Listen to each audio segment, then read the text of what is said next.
di sini, dan maknanya dalam bahasa asing ini bicara tentang Tuhan sedang meremukkan. Kalau tadi yang pertama apa? Menaklukkan. Nah, karena ganjaran di sini dalam bahasa Yunani punya makna yang kedua, yaitu apa? Tuhan meremukkan. Untuk apa? Membentuk ulang seperti yang Dia mau. Jadi ketika Tuhan mendidik, hal yang kedua, Tuhan sedang meremuk. Makanya gak heran orang Kristen kalau yang mengalami peremukan dalam hidupnya, jangan heran. Berarti kamu udah di jalan yang benar. Justru kalau orang Kristen hidupnya baik-baik aja, nggak ngalamin diremukkan, kehidupan yang diremukkan, tanda tanya orang Kristen atau bukan, anak Tuhan atau bukan. Tapi kalau hari ini saya mau memberikan kabar baik, kalau hari-hari ini ada di antara kita yang duduk di ruangan ini, mungkin orang melihat kamu keadaan seakan-akan baik-baik saja, tapi cuman kamu yang tahu hidup kamu tuh sedang diremukkan, bener-bener remuk sampai kamu tuh nggak tahu jalan keluar. Kamu seakan-akan ditinggalkan. Orang lihat kamu seakan-akan baik-baik saja, kamu tersenyum, orang nggak ada yang tahu dalam kamu sedang remuk. Saya kasih tahu, berarti kamu sedang di jalan yang benar. Kamu tuh disayang Tuhan. Kenapa? Tadi ayat 7, jika kamu harus menanggung apa? Baca ayat selanjutnya. Allah seperti, berarti kamu anaknya Tuhan. Amin. Kamu anaknya Tuhan. Saya nggak tahu kamu sedang diremukkan dalam area apa. Ada yang diremukkan Tuhan dalam area kesehatan. Tiba-tiba nggak ada angin, nggak ada hujan, hasil kesehatan kamu sangat buruk, kamu down sekali. Ada juga yang Tuhan remukkan dalam masalah ekonomi. Ada juga yang alami Tuhan seakan-akan Tuhan sedang meremukkan pernikahan, hubungan pernikahan. Dengar, Tuhan sayang kamu. Tuhan sedang tidak memusuhi kamu. Justru kamu ada di sisinya Tuhan. Tuhan cuma mau kita belajar. Pak, memang kalau lihat dari kata maknanya diremukkan, siapa yang mau? Ada yang mau. Tapi dengar, Tuhan adalah pribadi seperti seorang pejunan. Tahu ya seorang pejunan? Seperti seorang tukang periuk. Waktu dia meremukkan tanah liat di tangannya, berarti dia sedang membentuk ulang. Ada sesuatu hal indah mau Tuhan bangun dalam kehidupan kita. Amin Bapak Ibu. Tuhan sedang membentuk kita. Saya jadi ingat dalam kisahnya Ayub. Kita buka sebentar ya. Ayub pasal pertama ayat 6 sampai 12. Ayub pasal pertama ayat 6 sampai 12, demikianlah firman Tuhan. Pada suatu hari datanglah anak-anak Allah menghadap Tuhan, dan di antara mereka datanglah juga iblis. Ayat ke-7. Maka bertanyalah Tuhan kepada iblis, dari mana engkau? Lalu jawab iblis kepada Tuhan, dari mana? Perjalanan mengelilingi dan menjelajah bumi. Ayat ke-8. Lalu bertanyalah Tuhan kepada iblis, apakah engkau memperhatikan hambaku? Kata Tuhan apa Bapak Ibu? Tiada seorang pun di bumi seperti dia, yang demikian saleh dan jujur, yang takut akan Allah dan menjauhi kejahatan. Lalu kalau di ayat 9 ini sebenarnya ada sampai ayat 12, Anda akan temukan bahwa iblis minta izin. Betul ya Bapak Ibu ya? Iblis minta izin untuk melakukan sebuah tindakan jahat kepada Ayub, dan Tuhan mengizinkan. Lihat, saya mau ngajak Anda lihat di ayat 12. Lihat bagaimana Tuhan mengizinkan supaya Anda nggak salah paham sama Tuhan. Ayat 12, baca sama-sama. Ayub pasal pertama ayat 12. Maka firman Tuhan kepada iblis apa? Nah, segala yang dipunyainya ada dalam kuasamu sekarang. Hanya janganlah engkau mengulurkan tanganmu terhadap dirinya. Lihat di sini. Perhatikan kalimat terakhirnya Tuhan. Waktu iblis minta izin, Tuhan kasih, tapi ada kata batasannya. Hanya janganlah engkau mengulurkan tanganmu terhadap dirinya. Artinya apa? Sekalipun memang betul yang semua kita alami itu seizin Tuhan, tapi karena Tuhan sayang kita, Tuhan tahu batas, Tuhan tahu punya rencana. Makanya Tuhan bilang sampai di titik ini aja. Artinya apa? Tidak selama-lamanya posisimu akan remuk. Buat merasa putus asa, dengar baik-baik, ini ada kabar indah dari firman Tuhan. Tidak untuk selama-lamanya keadaanmu ada di bawah. Tuhan punya waktunya. Semua ada waktunya. Kan firman Tuhan bilang, segala sesuatu indah pada waktunya. Kalau hari ini kita ada di bawah, selama kita mau taat, setia, pasti Tuhan angkat kita naik sesuai dengan janji firman Tuhan. Asalkan apa? Sabar. Asalkan apa? Setia belajar. Tuhan kadang kasih batas. Seperti Tuhan ngomong kepada iblis, Bapak Ibu.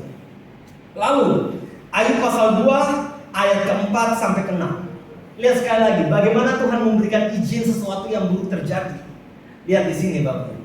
Ayub pasal 2 ayat 4 sampai 6. Lalu jawab iblis kepada Tuhan. Lihat, setelah pencobaan yang pertama dilakukan, ternyata Ayub tidak apati, tetap setia menyembah Tuhan. Lalu lihat di ayat ini, Ayub pasal 2 ayat 4. Jawab iblis kepada Tuhan, kulit ganti kulit. Wah, mulai nih iblis, mulai aneh-aneh. Orang akan memberikan segala yang dipunyainya ganti nyawanya. Ayat kelima. Tetapi ulurkanlah tanganmu dan jamalah tulang dan dagingnya, ia pasti mengutuki engkau di hadapan. Ayat ke-6, perhatikan ayat ke-6. Maka firman Tuhan kepada iblis, nah, ia dalam kuasamu. Sekali lagi, ada kata apa? Sayangkan. Hanya sayangkan. Sekali lagi, Tuhan memberi batasan. Tuhan menghendaki yang terjadi pada Ayub tidak akan merenggut nyawanya. Karena apa? Tuhan punya rencana yang indah. Apa rencananya? Izinkan saya berbagi rahasia ini kepada Anda. Iblis gak tahu waktu itu rencana Tuhan apa. Tapi dalam firman Tuhan yang telah tertulis, Tuhan itu punya rencana indah buat Ayub. Rencana Tuhan apa? Tuhan sedang mau mengubah paradigma. Katakan sama-sama merubah paradigma. Katakan lagi, merubah paradigma.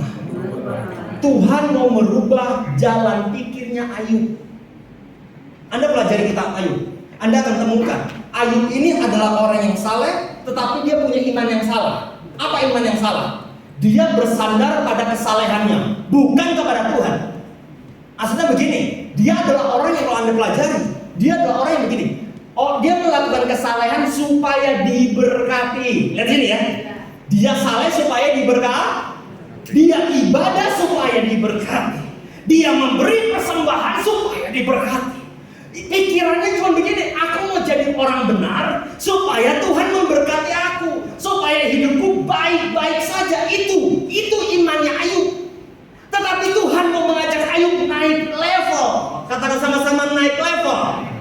Kalau kita naik level harus ada perubahan paradigma, Bapak Ibu. Harus ada jalan pikir yang kita berubah. Yaitu apa? Naik level apa? Tuhan mau Ayub mengasihi Tuhan dengan tulus.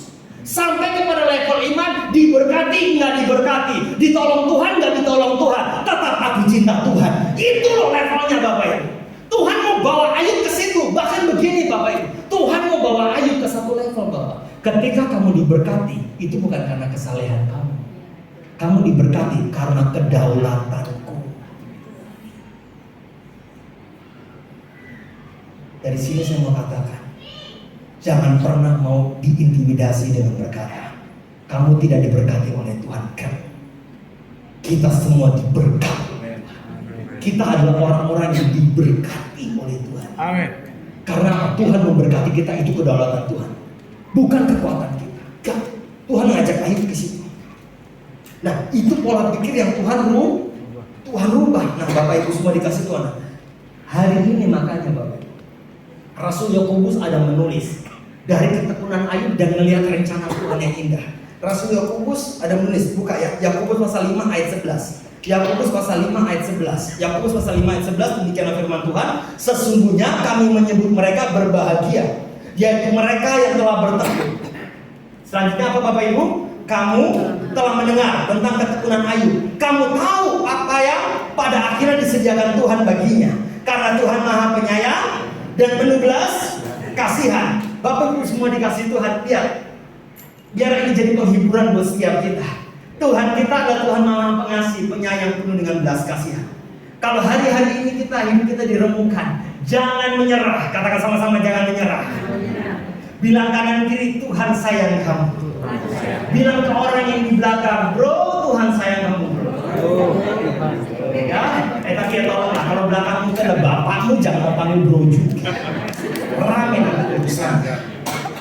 Pak, semua dikasih Tuhan. Kalau hari ini kita diremukkan, Tuhan sayang kamu. Tuhan sayang kita. Jangan menyerah, jangan putus asa. Jadilah seperti Ayub yang tekun menantikan Tuhan.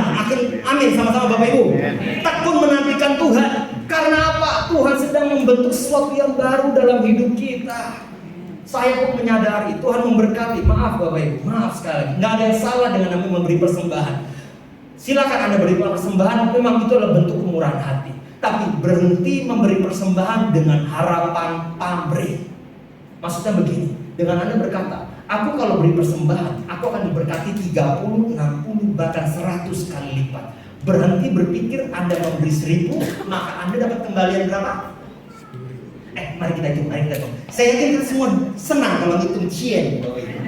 Cien kita hitung. Kalau yang namanya kembalinya 30, 60, 100 kali lipat. Kalau kita kasih 1000, berarti minimal kembalinya berapa? Kan 30 kali lipat.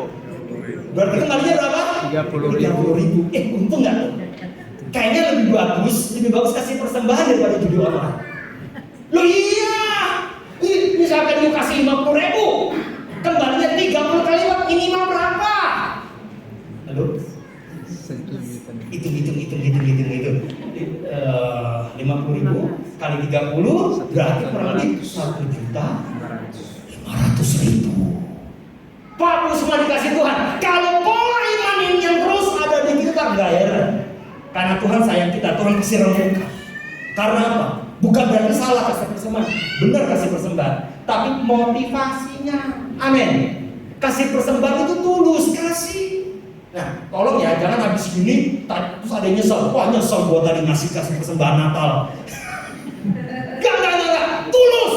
Justru orang yang tulus itu yang diberkati Tuhan. Tuhan mau hati kita berubah. Makanya Tuhan remukan kita saat ini. Dan di tengah keremukan, ingat akan kasih setia Tuhan. Amin Bapak Ibu. Ratapan, ya. Oke, saya sebentar lagi selesai. Ratapan pasal 3 ayat 21 sampai 25. Ratapan pasal yang ketiga. Benar Bapak Ibu, ini ayat terakhir.